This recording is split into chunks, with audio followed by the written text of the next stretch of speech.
Stellar Transformations, episode 33. Untuk melihat video selengkapnya, sahabat bisa kunjungi playlist yang telah Sabta Novel sediakan. Yuk mari, kita berimajinasi bersama dan masuk ke alur ceritanya.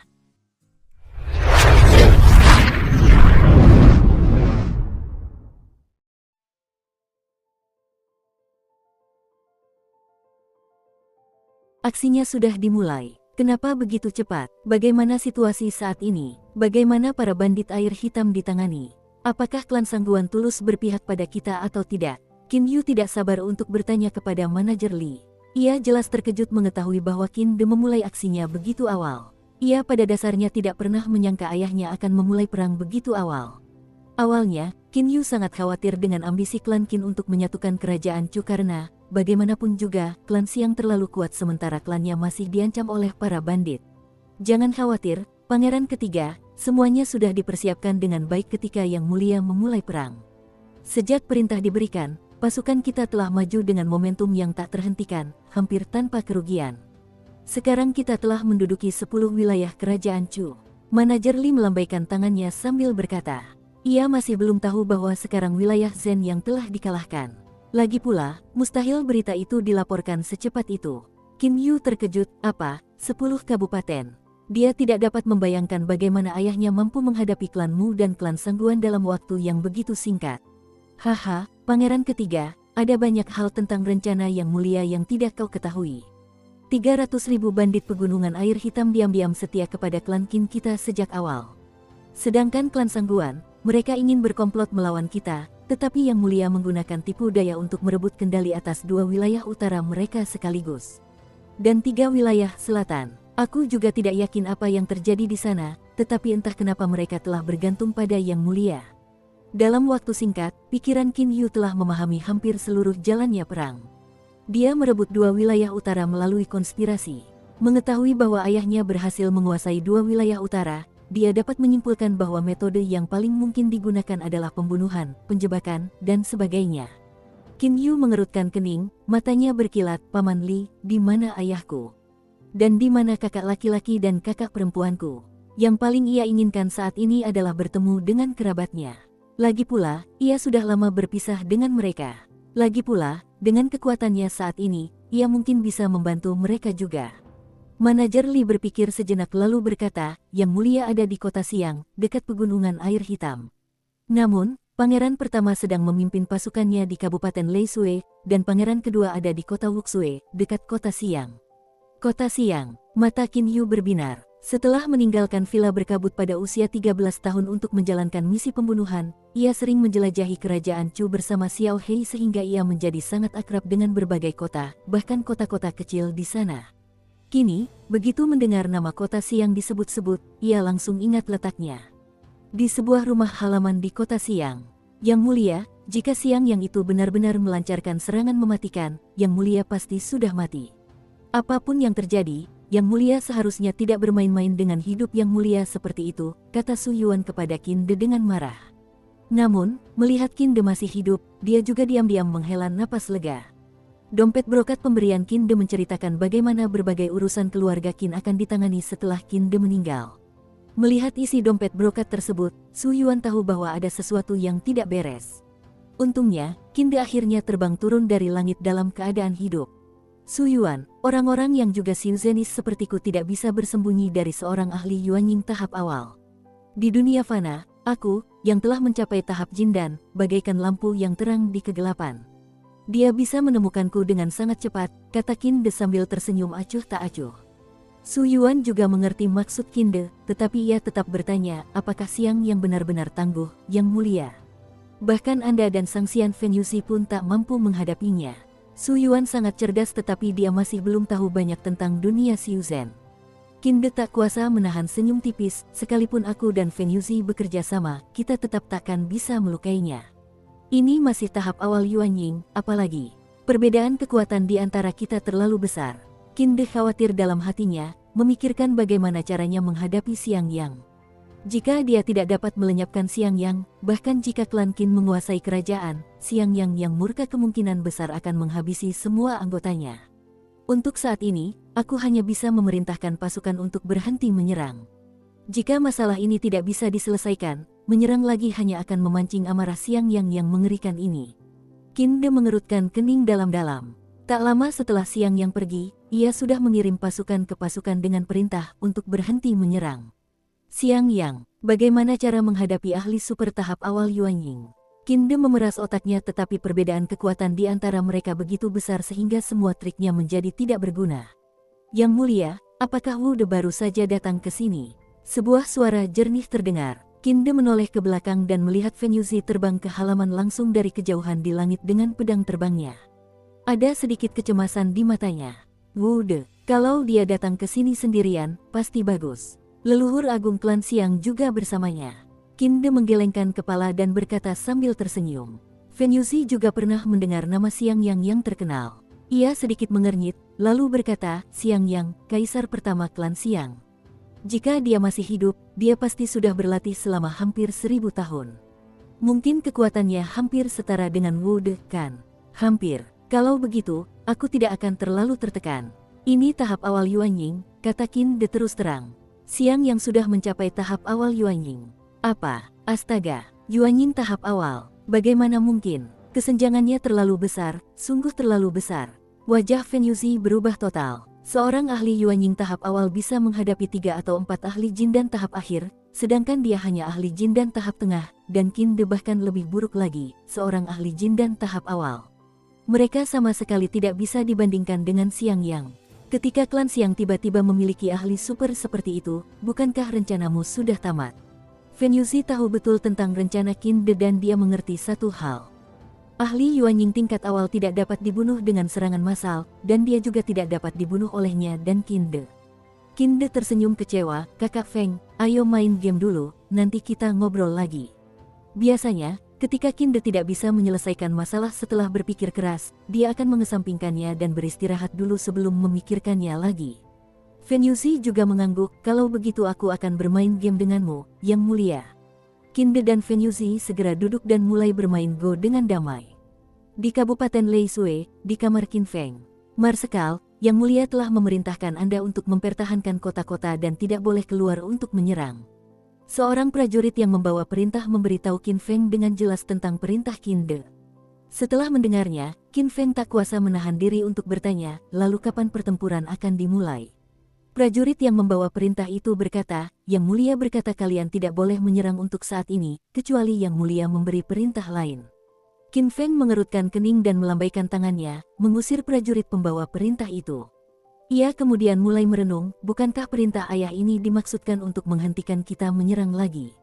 Lagi pula, perintah ini tidak memiliki batas waktu yang pasti. Kita sudah diambang kemenangan dalam perang ini, mengapa ayah? Marsekal, apakah Yang Mulia sudah memberi perintah? Seorang pria paruh baya berusia lebih dari 40 tahun menghampirinya. Qin Feng mengangguk, berkata, ya, ayahku telah memerintahkan kita hanya perlu mempertahankan kota-kota dan tidak boleh keluar untuk menyerang. Lagi pula, tidak ada batas waktu yang pasti. Pria paruh baya itu sedikit mengernyit namun tidak berkata apa-apa. Saudara Simen, untuk saat ini aku akan menugaskanmu untuk memimpin 100.000 pasukanku. Ingat, tugasmu hanya mempertahankan kota dan tidak boleh menyerang. Aku harus menemui ayahku langsung untuk menanyakan apa yang sebenarnya terjadi. Setelah menerima perintah ini, Qin Feng tak bisa tenang. Dia juga tidak khawatir akan terjadi apa-apa setelah kepergiannya. Lagi pula, jika serangan itu terjadi lagi, ayahnya pasti akan mengirim orang untuk menyebarkan perintah ini.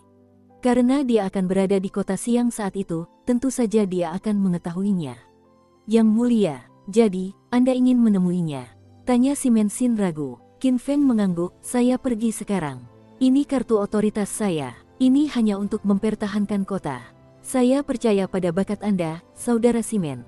Dalam hal pertahanan, bahkan saya pun tidak sebaik Anda. Qin Feng berkata sambil tersenyum. Ia sangat yakin dapat memberikan kendali pertahanan kepada veteran yang berhati-hati seperti Si Mensin. Qin De dan Fen Yuzi telah memainkan permainan Go selama 12 hingga 14 jam terus-menerus, tampaknya mereka lupa waktu. Su Yuan hanya diam memperhatikan dari samping. Ia juga tahu bahwa Qin De dan Fen Yuzi bukanlah manusia biasa dan tidak perlu makan. Karena itu, meskipun ia sendiri sudah makan, ia tidak mengganggu mereka. Qin De memegang bidak putih dan berpikir lama tanpa meletakkannya. Fen Yuzi hanya memperhatikan dan tidak mendesaknya. Setelah sekian lama, secercah kebahagiaan muncul di wajah Qin De. Ia meletakkan bidak catur itu dengan bunyi, klak. Kakak Feng, sepertinya kamu, oh. Qin De dan Fen Yuzi tiba-tiba berdiri dan melihat ke arah timur. Para ahli yang jauh lebih kuat daripada kau dan aku. Ekspresi Qin De menjadi sangat serius. Kemunculan siang yang saja sudah membuatnya pusing. Namun sekarang, dua aura yang luar biasa tampaknya mendekat dengan sangat cepat. Kecepatan mereka sungguh mengejutkan. Wajah Fen Yuzi juga menjadi serius. Jagoan, sebuah bayangan hitam dan bayangan keperakan tipis menukik langsung dari langit dengan kecepatan tinggi seperti dua meteor. Sepertinya hanya butuh beberapa saat bagi mereka untuk tiba di halaman. Kini, penampakan kedua ahli misterius ini akhirnya dapat terlihat dengan jelas. Qin De langsung tercengang. Fen Yuzi dan Su Yuan juga tercengang. Mereka bertiga menatap pemuda yang baru saja muncul di hadapan mereka dengan tak percaya. Ia memiliki aura yang familiar, tatapan yang familiar, dan bahkan elang hitam yang familiar. Ayah, Qin Yu akhirnya berkata lebih dulu dengan suara tercekat. Setelah tinggal di alam liar selama lebih dari 10 bulan dan menempuh perjalanan 100.000 li, akhirnya ia kembali dan dapat bertemu ayahnya, Qin De. Kata-kata ini membuat Qin De gemetar. Matanya dipenuhi campuran antara ketidakpercayaan, kegembiraan dan ekstasi. Pada dasarnya sungguh tidak dapat dipercaya bahwa tatapan mata seseorang dapat mengandung begitu banyak makna di saat yang bersamaan. Yuer, seru Qin De dengan suara gemetar. Itu kau, apa kau masih hidup? Aku tidak sedang bermimpi, kan? Ia sungguh tak percaya. Hari itu hati Qin Yu tertusuk di hadapannya, tetapi kini Qin Yu yang hidup tiba-tiba muncul. Namun, Qin De juga berpikir bahwa putranya benar-benar hidup. Qin Yu mengangguk serius. Di saat yang sama, matanya berkaca-kaca, ayah, aku masih hidup. Aku masih hidup. Ayah dan anak itu kemudian saling menatap tanpa berkata apa-apa. Semua perasaan mereka terekspresikan sepenuhnya melalui tatapan mata. Aura seseorang dapat berubah secara bertahap sesuai dengan tingkat kekuatan atau pencerahan intuitifnya, tetapi tidak terlalu signifikan. Fen Yuzi juga memperhatikan bahwa orang yang mirip Qin Yu di depannya memiliki aura yang sangat mirip dengan Qin Yu. Satu-satunya perbedaan adalah aura orang ini bahkan lebih stabil dan ganas daripada aura Qin Yu sebelumnya. Adapun Qin De, pada dasarnya ia tidak ragu. Setelah keduanya bertukar perasaan melalui tatapan mata, Qin De sudah menilai bahwa ini adalah putranya dari sorot matanya. Terlebih lagi, telepati yang terjalin antara ayah dan anak telah memungkinkan Qin De untuk memastikan bahwa orang ini adalah Qin Yu. Dia sama sekali tidak mengerti bagaimana putranya bisa bertahan hidup. Tapi, apakah dia harus mencari tahu kebenarannya? Setelah mengetahui putranya selamat, Qin De sudah merasa sangat beruntung dan bersyukur kepada Tuhan atas hal ini. Mengapa dia ingin menyelidiki bagaimana Qin Yu bisa hidup kembali? Malam masih larut, tetapi Qin De segera memerintahkan bawahannya untuk menyiapkan jamuan makan yang mewah. Sejak kembali dari medan perang, ia belum pernah merasa sebahagia dan segembira ini. Karena ia, yang sebelumnya tidak peduli dengan makanan dan minuman, tiba-tiba memesan jamuan makan, semua bawahan dan juru masaknya menjadi sangat sibuk. Malam sudah larut, tetapi seluruh kota siang diterangi cahaya api unggun. Di halaman rumah Qin De, Su Yuan, Fen Yuzi, dan Qin Yu, semuanya berempat, sedang duduk di meja batu. Berbagai hidangan disajikan terus-menerus. Setelah 6 nampan terisi, para pelayan berhenti sejenak. Tak jauh dari meja batu, ada domba panggang besar yang telah disiapkan untuk Xiao Hei. Xiao Hei, aku tidak pernah tahu kau lebih suka makanan yang dimasak. Kupikir kau hanya suka makan binatang buas mentah-mentah. Qin Yu berkata kepada Xiao Hei menggunakan indera sucinya. Baru saja, ketika hidangan mulai diletakkan di atas meja batu, Xiao Hei tiba-tiba memberitahu Qin Yu melalui indera sucinya bahwa ia ingin makan domba panggang. Qin Yu tentu saja memberitahu ayahnya tentang hal ini. Qin De merasa Xiao Hei kuat dan diam-diam kagum dengan kekuatannya. Karena itu, ketika Qin Yu memberitahu, ia langsung memerintahkan para juru masak untuk menyiapkan domba panggang. Xiao Hei tak punya pilihan selain berkata, jangan salahkan aku, Kak. Sebelum aku mengatasi kesengsaraan, kecerdasanku masih rendah. Setelah kesengsaraan itu, aku harus berlatih lagi. Semuanya juga latihan dalam perjalanan kembali ke sini. Dan dengan api batinmu dan api batinku, jika kita ingin memanggang binatang buas, mereka pasti sudah langsung berubah menjadi abu. Setelah mengatasi kesengsaraan surgawi 4 dari 9, Xiao Hei menjadi hampir secerdas manusia sehingga secara alami ia memiliki banyak pikiran. Yuer, sungguh tak terbayangkan bahwa sinar cahaya yang bagaikan kesengsaraan surgawi itu adalah teknik teleportasi. Setelah berlatih di alam liar begitu lama, seharusnya kau sudah melewati 4-9 kesengsaraan surgawi, kan? Aku merasa kau tidak hanya lebih kuat dariku, kau bahkan lebih kuat dari paman Fengmu, kata Qin De dengan nada emosional. Qin Yu berkata sambil tersenyum, ada cukup banyak binatang iblis di alam liar. Aku bisa berkembang begitu cepat hanya karena aku membunuh binatang iblis dan menyempurnakan jin dan mereka. Soal kekuatanku, menghadapi para ahli jin dan tingkat akhir seharusnya bukan masalah bagiku. Qin Yu bahkan bersikap rendah hati.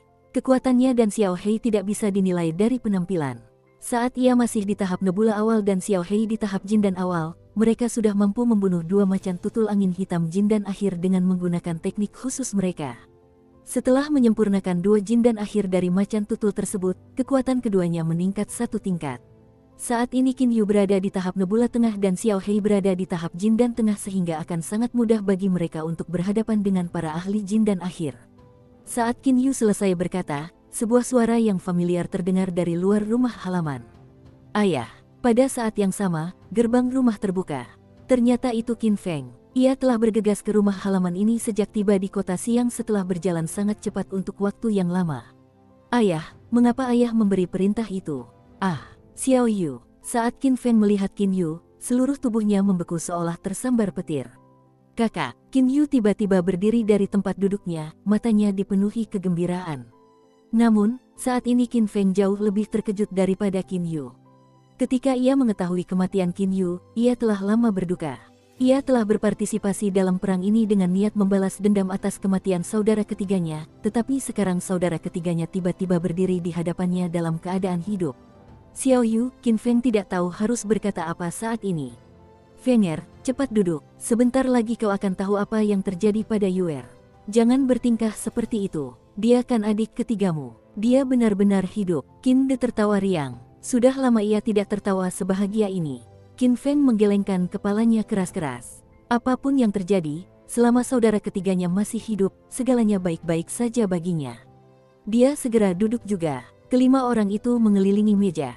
Qin De kemudian berkata, Yuer, kau bisa melanjutkan ceritamu di alam liar. Baru saja Qin Yu selesai bercerita tentang bagaimana sinar cahaya itu mengenai dan memindahkannya ke alam liar. Dia belum menceritakan apa yang terjadi setelahnya. Qin Yu berkata sambil tersenyum, setelah diteleportasi ke rumah guruku di alam liar, aku mulai berlatih tanpa rasa khawatir. Lalu aku merasa bahwa 4-9 kesengsaraan surgawiku akan segera datang. Tapi, Xiao Hei harus menjalani 4-9 kesengsaraan surgawi bahkan lebih awal daripada aku. Ia menatap Xiao Hei sambil tersenyum. Keempat orang lainnya, Qin De, Qin Feng, Fen Yuzi, dan Su Yuan, semuanya menatap Xiao Hei dengan takjub. Mereka semua tahu bahwa Qin Yu memelihara seekor elang muda saat ia berusia 7 tahun, jadi tentu saja mereka bisa mengetahui berapa lama Xiao Hei telah berlatih. Umumnya, binatang iblis dengan kecerdasan yang relatif rendah memiliki kesulitan yang lebih besar dalam berlatih daripada manusia, tetapi Xiao Hei mencapai tingkat di mana ia dapat menghadapi 4 dari 9 kesengsaraan surgawi hanya dalam 10 tahun, yang tampaknya merupakan hal yang mengejutkan. Xiao Yu, kata Fen Yuzi dengan heran, dulu aku tidak dapat menentukan jenis elang hitammu, tetapi sekarang, mengingat dia mencapai tahap jin dan begitu cepat, sepertinya dia termasuk jenis binatang iblis yang sangat istimewa. Xiao Hei mengepakkan sayapnya, tampak sangat bahagia. Namun, ia tidak berbicara kepada orang lain menggunakan indera sucinya. Haha, Xiao Yu dan elang hitamnya memang aneh. Rasanya luar biasa aku bisa mencapai level Xiantian akhir di usia semuda ini, tapi Xiao Yu bahkan sudah melewati 4-9 Heavenly Tribulation sebelum usia 20 tahun. Begitu pula dengan Xiao Hei. Pria dan elang ini benar-benar aneh. Qin Feng minum anggur lalu tertawa terbahak-bahak. Dukung terus channel YouTube Sabta Novel.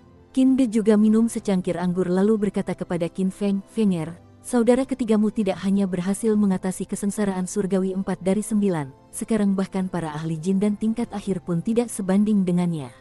Belum lama ini, ketika aku dan saudara Feng mendeteksi Yuer dan elang hitam ini dengan indera suci kami, mereka bergerak 10 kali lipat lebih cepat daripada aku saat mengendarai pedang terbangku. Qin Yu mempraktikkan transformasi bintang dan energi bintangnya mengalir dari nebula di luar tubuhnya ke nebula di dalam dirinya, lalu keluar lagi, membentuk sebuah siklus. Energi bintang yang terus-menerus menembus daging dan tulangnya juga terus-menerus memurnikannya. Berkat ini, tubuh Qin Yu kini dapat menyaingi senjata suci. Tanpa menggunakan pedang terbang, Qin Yu, yang berada di tahap nebula tengah, sudah melampaui kecepatan terbang Qin De. Begitu ia mengendarai pedang terbang, kecepatannya akan jauh lebih cepat. Dan jika ia menggunakan teknik penyatuan tubuh senjata, kecepatannya 10 kali lipat lebih cepat daripada Qin De bukanlah hal yang aneh. Kecepatan terbang seorang Xiuzenis juga mencerminkan sebagian kekuatannya. Karena kecepatan Qin Yu yang luar biasa, Qin De dan Fen Yuzi pun percaya pada kekuatannya. Ayah, kalau ayah bilang lagi, aku bakal malu setengah mati. Ya ampun, dia bahkan bisa mengalahkan ahli jin dan tingkat akhir, padahal aku baru praktisi Xiantian tingkat akhir. Untungnya aku masih kakaknya. Meskipun begitu, Qin Feng sebenarnya sangat senang. Su Yuan di satu sisi berkata, baiklah, kalian semua, berhentilah merendah. Qin Feng, jika kau merasa malu setengah mati meskipun telah mencapai tingkat Xiantian akhir di usia semuda ini, maka aku, seorang tua yang bahkan belum mencapai tingkat Xiantian, harus pulang dan meratapi diriku sendiri. Mendengar Su Yuan mengatakan ini, semua orang yang hadir tidak dapat menahan tawa terbahak-bahak. Su Yuan memang tidak punya banyak bakat bela diri. Setelah bertahun-tahun, ia belum mencapai level Xiantian. Baiklah, lanjutkan ceritamu, Yuer. Apa yang terjadi padamu setelah itu di alam liar? Tanya Qin De sambil tersenyum. Yang lain juga menatap Qin Yu. Mereka semua sangat penasaran dengan alam liar yang misterius itu. Meskipun Qin Yu hanya pergi 100.000 li ke alam liar dan tidak mencapai kedalamannya, belum ada Sangxian yang berani melakukan hal yang sama sebelumnya. Qin Yu meneguk segelas anggur untuk melegakan lidahnya, lalu berkata dengan antusias, Xiao Hei dan aku kemudian harus menjalani kesengsaraan surgawi 4 dari 9. Sebenarnya, kesengsaraan surgawi Xiao Hei cukup berbahaya, terutama karena ada sekitar 1000 serigala api biru di hutan pegunungan terdekat. Tak satu pun dari mereka mencapai tahap jindan, tetapi yang terkuat di antara mereka semuanya berada di tingkat Xiantian akhir. Lagi pula, jumlah mereka terlalu banyak. Hampir 1000 serigala api biru tiba-tiba menyerang kami bersama-sama ketika kesengsaraan Xiao Hei turun. Orang-orang lainnya berhenti makan dan minum. Qin Yu dan Xiao Hei dikeroyok oleh hampir 1000 monster iblis tingkat Xiantian.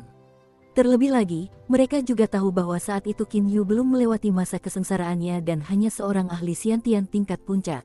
Meskipun Qin Yu sekarang hidup dan sehat, mereka masih mengkhawatirkan keadaannya saat itu. Kakak, jangan bilang mereka punya ingatan turun-temurun. Suara Xiao Hei tiba-tiba muncul di benak Qin Yu. Qin Yu tersenyum dan berkata melalui indera sucinya, jangan khawatir. Aku tidak akan membocorkan rahasiamu kepada siapapun. Ia melanjutkan ceritanya tentang apa yang terjadi saat itu. Untungnya, aku punya pedang api dan sarung tangan api, jadi aku mengerahkan seluruh kekuatanku. Setelah melewati kesengsaraan surgawi 4-9, Xiao Hei menjadi jauh lebih kuat dan membunuh beberapa serigala api biru sekaligus. Baru setelah itu serigala-serigala itu pergi. Qin De dan yang lainnya kini bisa bernapas lega. Namun, mereka tahu bahwa meskipun deskripsi Qin Yu terdengar sederhana, situasi saat itu pasti sangat gawat. Lagi pula, jumlah serigala api biru hampir 1000, jadi ia pasti telah dikepung dari segala arah sejak awal.